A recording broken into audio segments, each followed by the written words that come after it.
अस्सलाम वालेकुम। आज हमारी क्लास 8 की चैप्टर नंबर 4 की टॉपिक है रिवीजन एक्सरसाइज। ठीक है, इस एक्सरसाइज को सॉल्व करने से 4.1 को सॉल्व करने से एक पहले एक्सरसाइज है जिसका नाम दिया गया है रिवीजन एक्सरसाइज। सबसे पहले हम इसको सॉल्व करते हैं, उसके बाद हम 4.1 को सॉल्व करेंगे। ठीक है, अब इसमें दिया गया है कि find the fourth proportional of the following. हमने पढ़ा हुआ है कि प्रोपोर्शन के लिए हमें जो क्वांटिटीज रिक्वायर्ड होती हैं वो 4 होती हैं। ठीक है, अगर 4 क्वांटिटीज़ होती हैं तो उसको हम 4 तरह के क्वांटिटीज़ के रेशो को हम क्या कहते हैं, प्रोपोर्शन कहते हैं।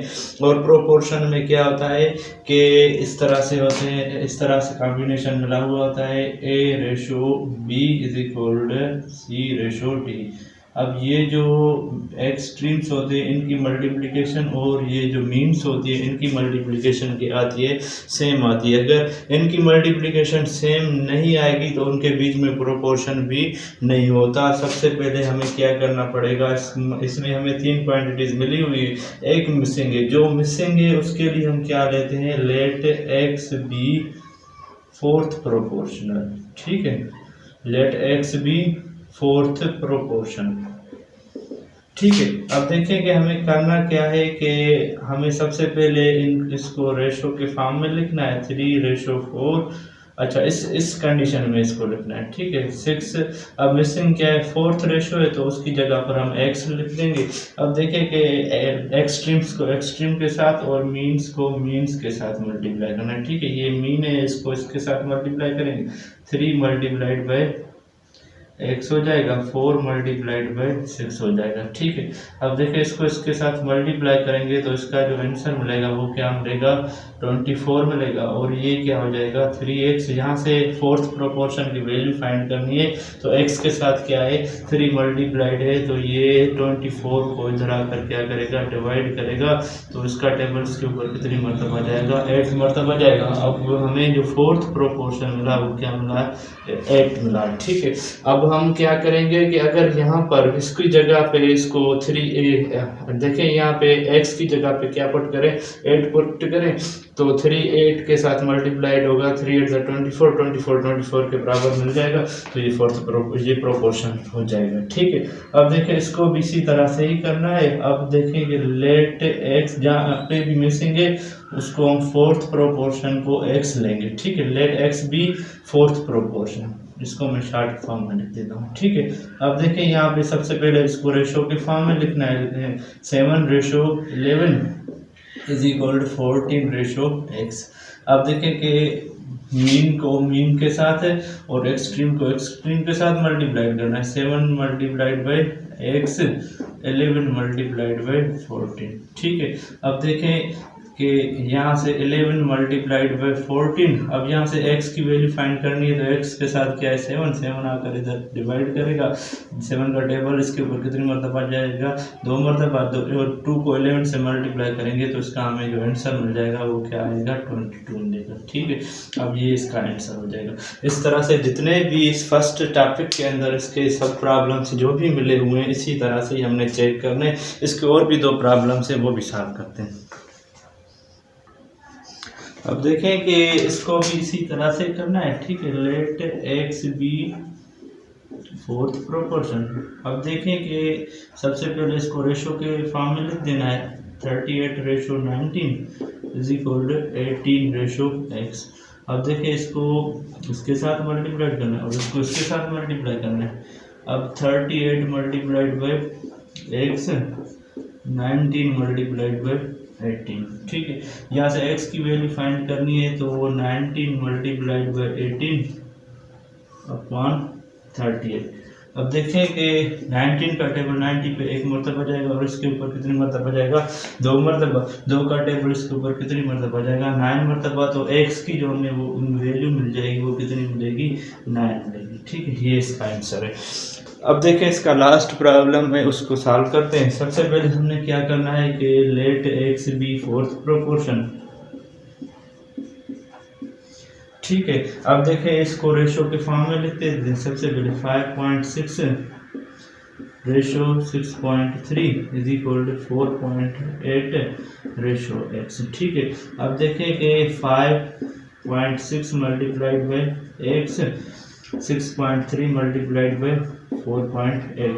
अब देखिए यहाँ से हमने x की वैल्यू फाइंड करनी है, तो अच्छा इन दोनों को मल्टीप्लाई करेंगे तो इसका 30.24 आंसर आएगा। अब पान में क्या हो जाएगा 5.6।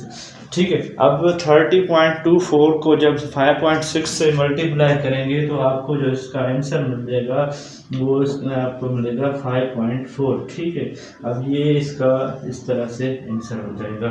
ठीक है, अब इसके जो और प्रॉब्लम्स मिले हुए हैं उनको भी सॉल्व करते हैं। अब देखें कि इसका क्वेश्चन नंबर सेकंड मिला हुआ है 11 and 27 are the extremes of proportion, if one mean is 9 find the other. अब हमें पता है कि इसमें क्या कह रहा है कि एक्सट्रीम्स की वैल्यू दी हुई है और एक मीन की वैल्यू दी हुई है। कह रहा है कि एक मिसिंग मीन है वो फाइंड करें। सबसे पहले हमें पता होना चाहिए कि रेशो को प्रोपोर्शन के इस फॉर्म में लिखते हैं, और हमने इससे पहले भी पढ़ा कि मीन्स को ये मीन्स होती हैं और ये ये एक्सट्रीम्स होती हैं, और ये मीन्स को खुद से मल्टीप्लाई करते हैं और एक्सट्रीम्स को खुद से मल्टीप्लाई, इनका मल्टीप्लिकेशन सेम आनी चाहिए। हमने क्या लिया है कि let x be the missing mean. अब हमने इसको इस फार्मूले के मुताबिक इसमें लिख दिया है 11 मल्टीप्लाई 27 9 मल्टीप्लाइड बाई एक्स। हमें करना क्या है कि यहाँ से एक्स की वैल्यू फाइंड करनी है, तो एक्स के साथ क्या है 9, ये 9 मल्टीप्लाइड है, इधर आकर क्या करेगा डिवाइडेड हो जाएगा 11 मल्टीप्लाइड बाई 27 अपॉन 9। अब 9 का टेबल इसके ऊपर कितनी मरतबा जाएगा 3 मरतबा जाएगा। 11 को 3 से मल्टीप्लाई करेंगे तो इससे हमें जो मिल जाएगी वो मिसिंग मीन मिलेगी, वो क्या आई है 33। अब देखें कि अगर हम मल्टीप्लाई इसको यहाँ पर पुट कर दें तो 11 multiplied by 27 is equal to 9 multiplied by 33। तो इन दोनों की जो भी मल्टीप्लिकेशन आनी चाहिए वो हमें क्या मिलनी चाहिए सेम मिलनी चाहिए। ठीक है, इसको जब मल्टीप्लाई करेंगे तो इसका आंसर सेम आएगा। हमें यहाँ तक फाइंड करनी थी, मिसिंग मीन क्या आ गई 33। इसका एक और प्रॉब्लम है वो भी देखते हैं इसमें। अब देखें इसमें हमें कह रहा है कि the cost of 25 articles is 300 rupees. ठीक है, what will be the cost of 225 such articles. अब हमें इसमें कह रहा है कि ये डायरेक्ट और इनडायरेक्ट रेशो के प्रॉब्लम से इसमें कह रहा है कि अगर 25 आर्टिकल्स हैं वो आपको 300 रुपये में मिल रहे हैं, तो अगर 225 आर्टिकल्स हों तो उनकी कितनी कीमत होनी चाहिए। सबसे पहले हम क्या करते हैं, जो हमें फाइंड करनी होती है वो लास्ट में रखते हैं, जो हमें मिली हुई चीज़ें होती हैं वो पहले रखते हैं। अब 25 आर्टिकल्स की कीमत क्या है 300 रुपीज़। ठीक है, तो हमने यहाँ पे रख दिए। अब हमें कितने आर्टिकल्स की कीमत फाइंड करनी है 225 आर्टिकल्स की। ठीक है, तो हम लेट लेते हैं कि लेट एक्स बी रुपीज़। ठीक है, प्राइस ऑफ आर्टिकल्स। ठीक है, लेट एक्स बी रुपीज़। अब हमें कह रहा है कि 25 आर्टिकल्स 300 रुपये में मिल रहे हैं, तो आर्टिकल्स भी बढ़ रहे हैं, इंक्रीज हो रहे हैं, तो इसकी कीमत भी क्या होनी चाहिए इंक्रीज। डायरेक्ट रेशो हम किसको कहते हैं, जो भी हमें क्वांटिटीज मिली हुई हो, अगर एक क्वांटिटी बढ़े इंक्रीज हो तो दूसरी क्वांटिटी भी क्या होनी चाहिए इंक्रीज होनी चाहिए। तो हमें पता चला कि अगर आर्टिकल्स भी इंक्रीज हो रहे हैं तो इनकी कीमत भी क्या होगी इंक्रीज होगी। तो हमें पता चला ये डायरेक्ट का है, तो डायरेक्ट रेशो में हम इस तरह से इसके एरोज लगा दें, या दोनों के ऊपर की तरफ आप इनके हेड कर दें या इनके दोनों को नीचे की तरफ। ठीक है, अब इसका क्या मकसद होता है, ये जो एरोज होते हैं ना ये बहुत इंपॉर्टेंट होते हैं।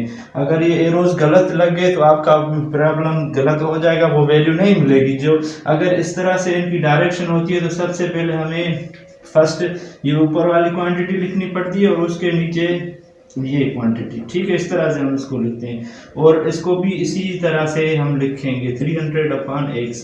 अगर इसका ऊपर की तरफ डायरेक्शन होता तो ये नीचे वाली यहाँ पर लिख देते और ये नीचे लिख देते। ठीक है, अब क्या करते हैं बाय क्रॉस मल्टीप्लिकेशन, इसको इससे मल्टीप्लाई करेंगे और इसको इससे मल्टीप्लाई, यहाँ पे मैं लिख देता हूँ बाय क्रॉस मल्टीप्लिकेशन। ठीक है, अब देखें 25 मल्टीप्लाइड हो जाएगा x और 300 मल्टीप्लाइड हो जाएगा 225 से। ठीक है, अब यहाँ से हमने जो फाइंड करनी है ना वो x की वैल्यू फाइंड करनी है, तो x के साथ जो 25 है, ये 225 मल्टीप्लाइड 300 को क्या करेगा, डिवाइड करेगा। यहाँ पर हम x लिख देंगे। अब देखें 25 का टेबल इसके ऊपर 9 मरतबा जाएगा, ठीक है। 9 को 300 से मल्टीप्लाई करेंगे तो इसका जो आंसर मिलेगा वो मिलेगा 2700। अब x की जो मैगजीन की प्राइस हुई 225 मैगजीन्स की, वो हमें क्या मिली है 2700, ठीक है। तो अब ये इसका आंसर हो गया, ठीक है। अगर कोई भी कुछ भी समझ में ना आया हो, कहीं पे भी कोई मिस्टेक हो या कोई प्रॉब्लम हो तो हमें कमेंट करके बता देना। और जो भी हमारे चैनल पे नए हैं उनसे गुजारिश है कि हमारे चैनल को सब्सक्राइब करें, वीडियोस को लाइक और शेयर करें। थैंक यू, अल्लाह हाफिज़।